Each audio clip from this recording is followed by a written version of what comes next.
Okay guys, welcome back to round 7 of the Relic Tour Straßbourg.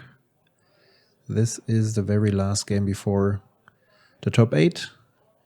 We see Rocco against Yoshi Bruse. Today I will entertain you on my own, since neither Samuel nor Martin were able to join me.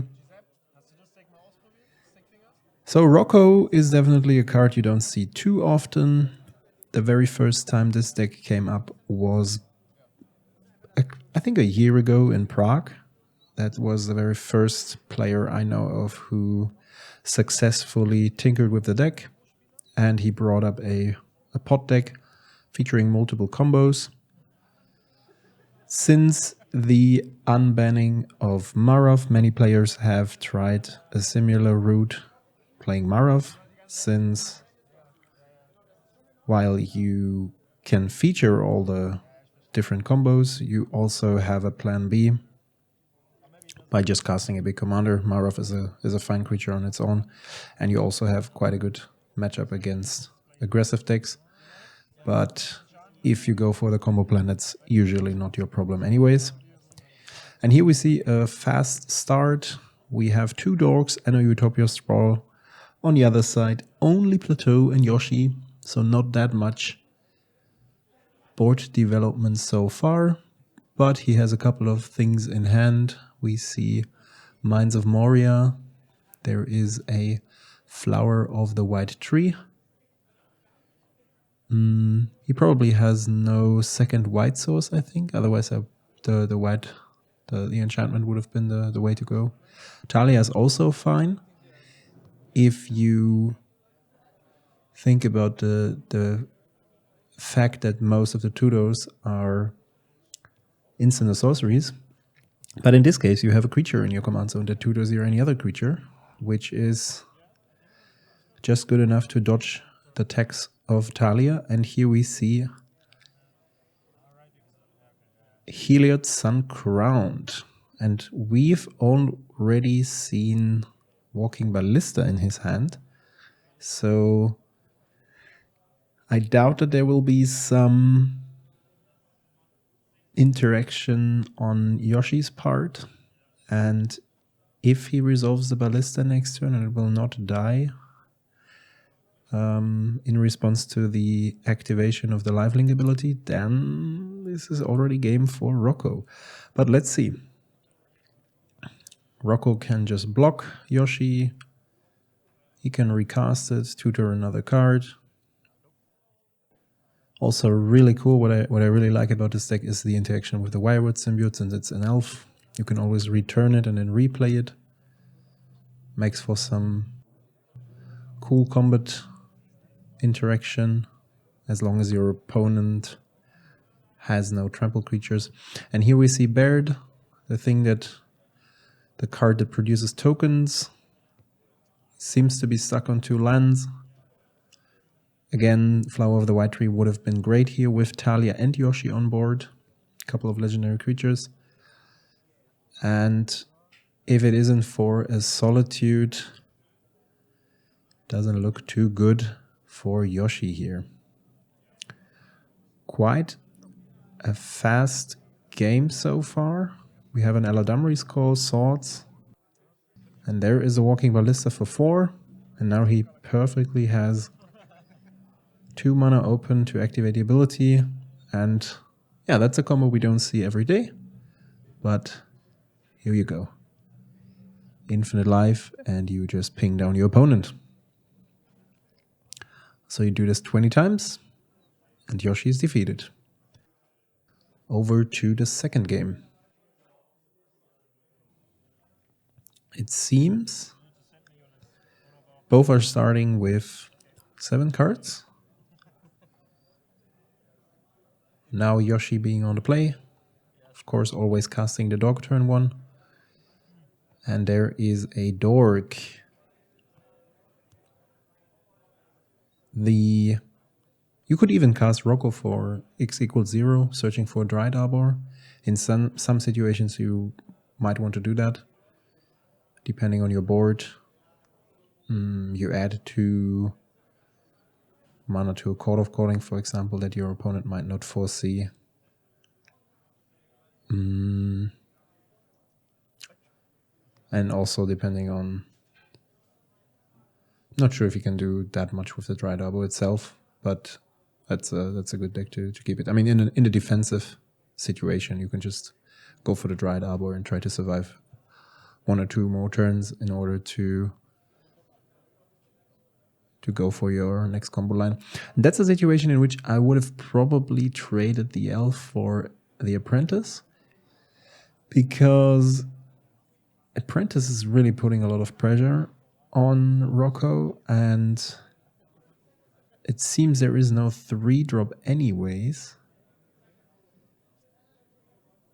I mean, he's losing some speed, but not dealing with the Apprentice is also something it's probably not the best idea. But if I remember correctly from editing, okay, we see a squee, so even more hasty creatures put to the battlefield. And now he swings in, produces 2 more tokens. That's great, but the only instant speed interaction is Endurance, at least creature-based, for 3 mana. And that's exactly what we see. So he can block Yoshi, that's fine, but there are already a couple of tokens on board. Loyal Apprentice again survives, and he's down to 7. So that's a tricky situation. We see Dryad Arbor, we see a Palace Jailer, not too good with the top 2 tokens, Sun Petal Grove, which he is about to play. And then for 4 there's a Rocco, searching for a CMC1 creature. That could be a Wirewood Symbiote. That's the blocking situation that I talked about earlier. Back in the days, I mean, it's also like sometimes you can just go for the toolbox lines and maybe go for an Esper Sentinel against control or something, but I think you rarely do that. Pretty sure he plays Esper Sentinel. I don't have the list up in my mind.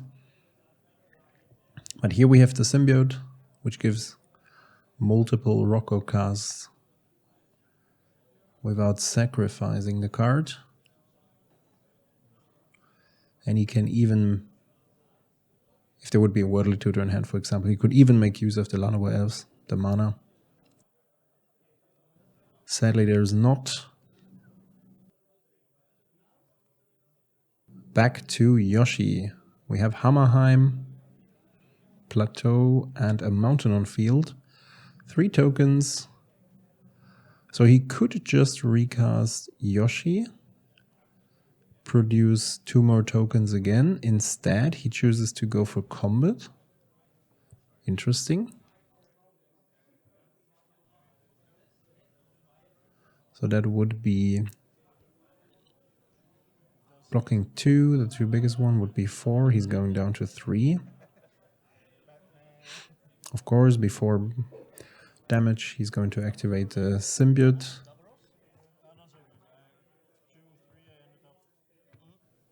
And then we see a Zergo, and there is a newer card that has been added with Fallout, which is Grim Reaper's Sprint. So a creature has died on his side, and now the card costs 3 less, and he gets an additional combat step, and Zergo gets +2/+2 in haste, which gives him the win.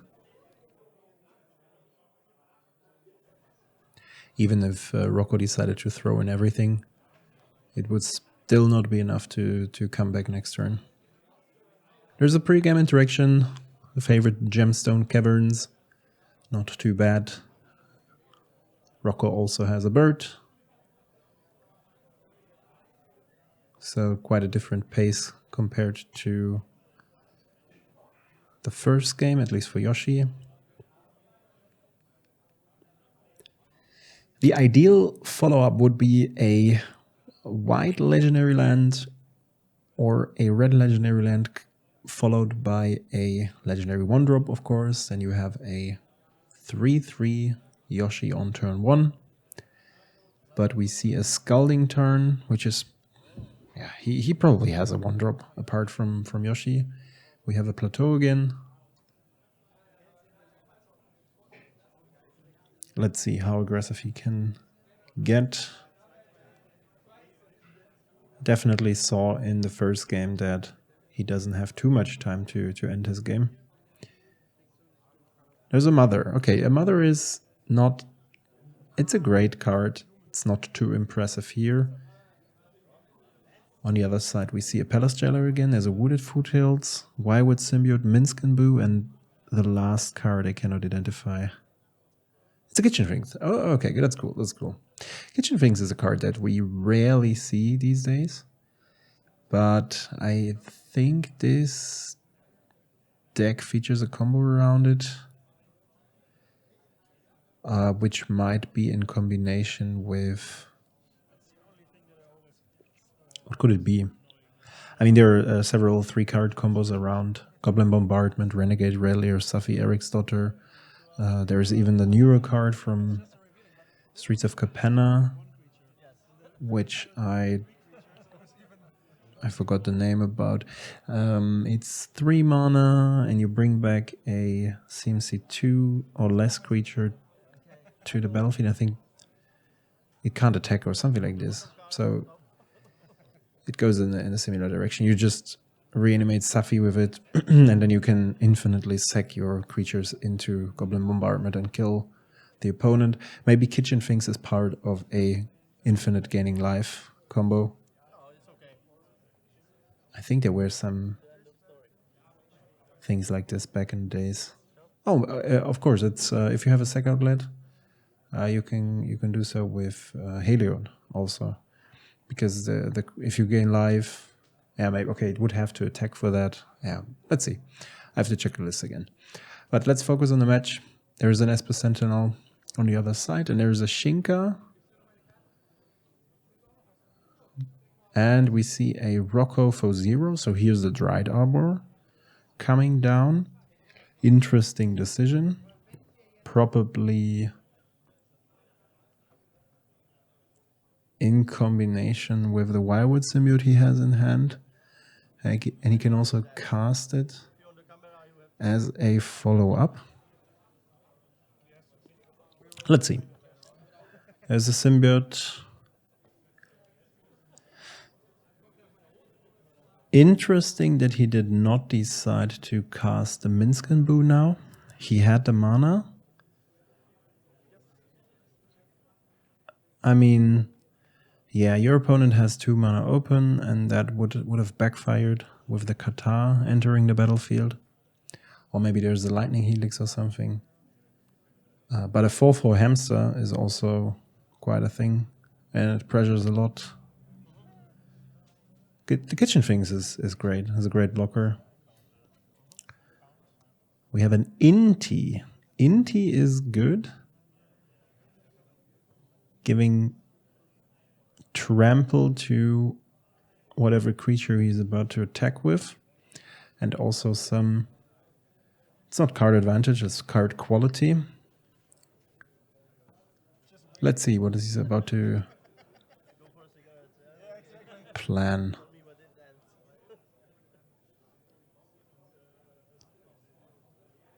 So there's an attack with Yoshi and probably another creature. Here again, Esper Sentinel, great card. Now available on all border foil due to MH3. I really love it. But it's going in the same direction as with Tassa's Oracle. Not Tassa's Oracle, but with Thalia. Tassa's Oracle, completely wrong direction. Since there aren't that many non-creature spells played, or maybe that has been the reason why he did not play Minsc and Boo last turn, to not let him draw a card off of the Sentinel trigger, because usually he would not play that many creature spells, non-creature spells. And now he's thinking about it. I mean, there's so much stuff to do. There's a Palace Jailer that won't hit anything. On the other hand, Mother is tapped, so it could hit something. Now he can pay the tax, make a hamster. He could even think about And it seems that's what he's about to do. Sacrificing the hamster to shoot the mother, because the mother is quite a problem. And then he just draws a card off of that. Even hits the land, not too bad. Again, we see a spike feeder in his hand, and he has the Rocco. So Rocco could go for Heliod again, and then you go for infinite life. We all know there's no combo to finish off in Boros aggro. That would mean that he just loses the game on the long run, and there is no point for Yoshi to continue this. But right now, he's not there yet. On the other hand, he doesn't really pressure that much. At that point, I think I would have gone for the counter on Kata in order to get rid of Minsk and Boo, because the card also gains trample. And I think it's really important to get rid of the hamster, or not even letting him produce a hamster. The board already looks not too good for Yoshi. There's too much happening and your opponent is at 15 HP. Tricky. It's really tricky. So he can't play the Flagstones. Already played the land. Maybe you should have done that in advance and wait for the flip. So the Kata commando is just traded. Again, not the biggest fan. Now the symbiote is gone. That's good, but he gets the second Rocco cast anyway, so he will also find whatever he's looking for, and most of those targets are CMC3, most of the combo targets. So let's see. There is a forest, also pretty well suited against any Blood Moon. Magic. That's a cool token. I like it. That's a cute one. So the baby Boo is about to become a big Boo. Big angry hamster. And here we have another Rocco cast for 3. Let's see what he's going to get. It's the Heliod. Okay, I thought so. As I said, with the Spike Feeder in hand, that's an infinite life combo. And yeah, I mean, you could try to work around it and try to... I don't know what is the exact time on the clock here. You could try to stall the game from a Yoshi perspective and try not to die in order to draw. But I think both players at this point are 4-1, so no one really benefits from that. You would just go for denying your opponent from going top 8 instead of securing the top 8 for yourself. Which is not completely true. I mean, no, 4-1-1 they're both, so with 4-1-2, yeah, both wouldn't make it. Here is the Caves of the Chaos adventure. That's not really the card he was looking for, I think. Also because combat-wise, he will just lose it next turn. He has 4 creatures on board. Has to play defensive in order to keep it. And then again, like, Mibu is just... He can shoot the hamster, draw 4 cards, get rid of the Chaos Adventure and all that stuff. It doesn't look too good, to be honest. And I mean also because we know that he's very likely losing the game next turn as soon as the opponent decides to show the Spike Feeder. Now he explains the combo, and that's what I was going for. It's not a quick death, but quite a quick win, as there's no out for Yoshi to win this game here. Okay, so that's a 2-0 for 2-1 actually for Rocco. That was half a handshake, not a full handshake. Yeah, thanks for tuning in. We will not show the top 8 because we're a bit late with a couple of sessions here. And next week there will be another...